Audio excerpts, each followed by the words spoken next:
안녕하세요. 중동한의원의 김범석 원장입니다. 오늘은 구안화사에 대해서 말씀드리도록 하겠습니다.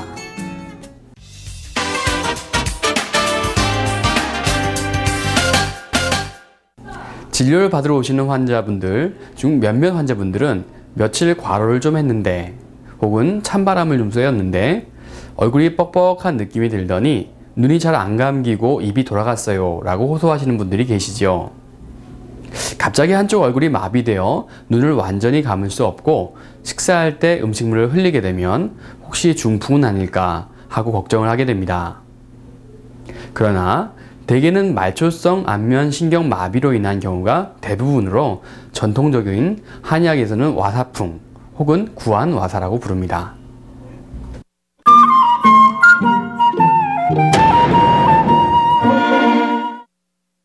안면신경마비란 갑자기 한쪽 얼굴이 돌아가서 비뚤어지고 마비되어서 눈을 완전히 감을 수 없고 식사할 때 음식물을 흘리게 되는 경우를 말하는 것인데요.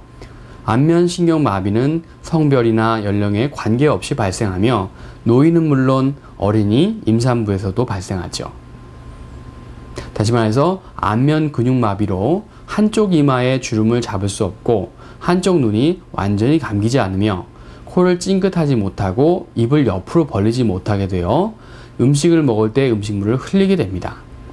그 외에 휘파람을 불지도 못하고 풍선을 불 때처럼 양쪽 볼을 부풀릴 수도 없고 말을 해도 발음이 새어서 정확한 발음을 하지 못하게 됩니다.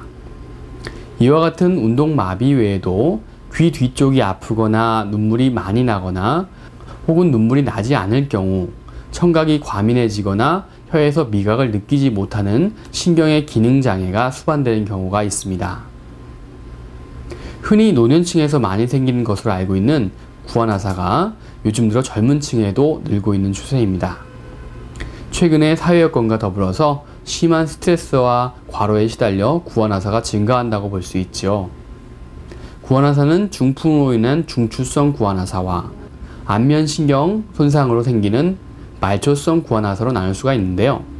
말초성과 중추성 구안화사를 구별하는 방법은 중추성일 경우 팔이나 다리 등 사지 마비의 중풍 증상을 수반하지만 말초성은 팔다리 마비 등의 증상이 나타나지 않는 것이 보통입니다. 또 중추성은 이마에 주름이 지어지지만 말초성은 주름이 지어지지 않는 것이 특징이지요. 그래서 중풍이 아닌 이상 보통 우리가 접하는 구안화사는 대개 말초성인 경우가 많습니다. 구안화사가 생기는 원인은 다양하지만 걱정, 근심 등의 사려과다, 과로, 갑자기 찬바람을 쐰 경우인 풍한사, 음식을 잘못 먹거나 과식하여 비위를 상하게 하는 음식상, 혈액순환이 제대로 되지 않는 혈어나 어혈 등으로 알려져 있습니다. 이 중에서 가장 피해야 할 것은 사려과다, 즉 스트레스인데요. 스트레스를 받은 상태에서 과로하게 되면 심신이 피로하여 몸의 기력이 떨어지면서 구안화사가 발생하기 쉬운 상태가 됩니다. 며칠씩 과중한 업무로 지친 상태에서 새벽 운동을 나섰다가 구안화사가 생기는 경우가 많지요. 그렇기 때문에 찬바람을 쐬는 것도 좋지 않습니다. 동의보감에서는 구안화사의 원인으로 풍사를 뽑고 있는데요. 풍사를 맞으면 풍사가 들어온 쪽의 근육은 늘어지는 반면 전기가 살아있는 쪽의 근육은 그대로 유지되며 입과 눈이 한쪽으로 치우치면서 비뚤어지게 된다고 하였지요. 또한 과음이나 과식 등 무절제한 섭생도 구안화사의 원인이 됩니다. 인체를 도는 경맥 중 위의 경맥이 입을 둘러싼 뒤 눈으로 흐르기 때문에 위장의 병사가 들어오면 입과 입술이 비뚤어지게 된다는 것이 동의보감의 설명입니다. 따라서 기름진 음식을 배부르게 먹은 뒤 밤늦게까지 술을 마시는 직장인들이 구안화사에 노출될 위험성이 높다고 말할 수 있겠죠. 이 밖에도 기혈순환이 제대로 안 될 때 생기는 어혈이 있거나 몸이 허약할 때도 구안화사의 가능성이 커집니다. 구안화사는 며칠 전부터 귀 뒤에 튀어나온 유양돌기 주위나 귓속이 아프다고 호소한 뒤 발생하는 경우가 많기 때문에 환절기나 겨울철에 이 부분이 추위에 노출되지 않도록 주의해야 합니다. 임상에서 보면 구안화사의 경우 회복되는 경우가 대부분이지만 완전히 회복되지 않아 후유증이 남는 경우도 있으므로 적극적으로 치료를 하는 것이 좋은데요. 주의할 사항으로는 눈이 감기지 않으므로 비누로 세면을 하지 않도록 하고 필요하면 안대를 착용하고 수면 시에는 눈꺼풀은 반창고 등을 이용하여 붙이고 자는 것이 좋습니다. 또한 찬바람을 쏘이거나 찬 음식이나 술 등을 섭취하지 말고 충분한 휴식을 취하여 몸이 좋은 상태로 유지되도록 하는 것이 치료에 있어서 매우 중요합니다. 치료를 소홀히 하거나 민간요법 등으로 적절한 치료와 시기를 놓쳐서 안면 경련이나 감각 장애가 생기거나 혹은 마비된 쪽으로 입이 돌아가는 후유증이 발생되는 경우도 있으므로 특히 발병 초기에 적극적인 치료가 필요하고 후유증이 생긴 경우에도 지속적인 치료로 증상을 호전시키려는 노력이 필요합니다. 민간요법으로 약초를 얼굴이나 손목에 붙이는 경우도 있는데 한약의 발포요법으로 정확한 혈자리에 한의사의 진단에 의해서 붙이는 경우가 아니면 치료 효과보다는 오히려 화상 등 피부에 손상을 주는 경우가 많으므로 주의가 필요하지요. 또한 안면마비는 심각한 질환인 중풍에 의해서도 생기기도 하는데요. 중풍이 안면마비와 다른 점은 얼굴 반쪽이 전부 마비되지 않아 눈을 감거나 이마에 주름을 잡을 수 있고 얼굴 이외에 팔이나 다리에 마비 증세를 동반하기도 하므로 감별 진단을 위해 정밀 검사가 필요한 경우도 있습니다. 어떤 경우든 구안의사는 전문 한의사의 정확한 진단에 의한 적절한 치료를 받아야 하는데요. 한방 치료 방법으로는 침구치료, 한약요법, 약침요법 등을 병행하게 됩니다.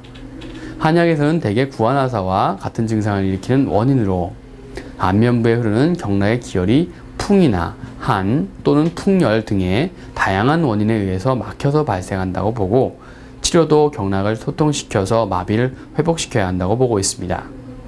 그러므로 침구치료를 통해서 마비된 부위의 기혈순환을 원활하게 하고 빠른 회복과 후유증을 최소화하고 있으며 전신요법을 통해서 정기적인 자극을 줌으로써 침치료의 효과를 더욱 높이고 근위축을 방지하는 데 도움을 주고 있습니다. 또한 찬바람을 쐬었다고 누구나 구안의사에 걸린 것은 아닙니다. 체내의 기운이 허해진 상태에서 외부의 나쁜 기운에 대한 방어력이 떨어지게 되면 걸리게 되는 것이지요. 따라서 진맥을 통한 장부 허시를 살펴 균형을 맞추고 치료 및 보양을 해줄 수 있는 한약요법을 병행합니다. 그러므로 한약요법은 그 원인에 따라 각각의 그 원인을 제거하며 빠른 신경의 재생을 통해서 회복 속도를 더 빠르게 하고 후유증을 적게 하는 데 효과적이죠. 구안의사는 여러 가지 원인에 의해서 좌우 얼굴 근육의 균형이 틀어진 것입니다. 그러므로 이런 균형을 바로잡는 치료를 시행해야 하는데요. 그 원인이 척추가 바르지 못해서 문제가 있어서 발생한 것이라면 경추를 포함한 척추 건강 전반에 문제가 있을 수 있다는 중요한 신호이므로 척추의 정렬을 바르게 하는 추나요법을 통해서 치료를 하게 됩니다.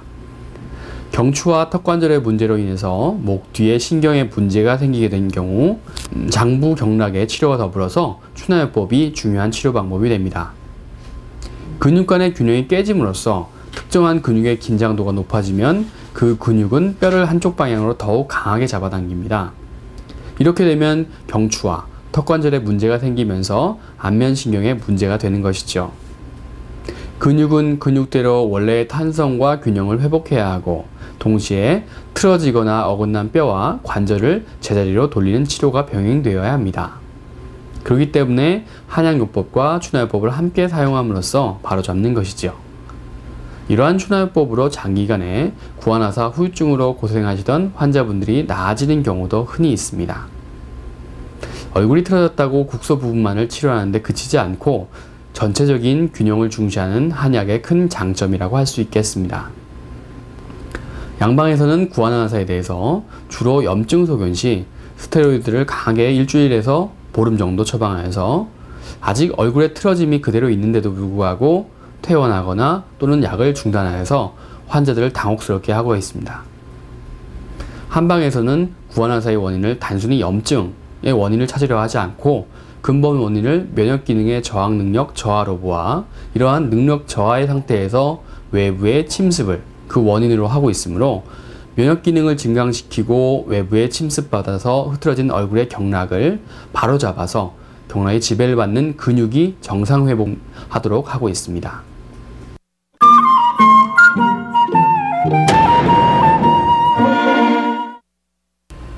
구안의사가 단순 얼굴만의 문제가 아니므로 틀어진 얼굴에 무분별하게 자극을 주는 것은 오히려 근육의 회복력을 떨어뜨리는 결과를 가져옵니다.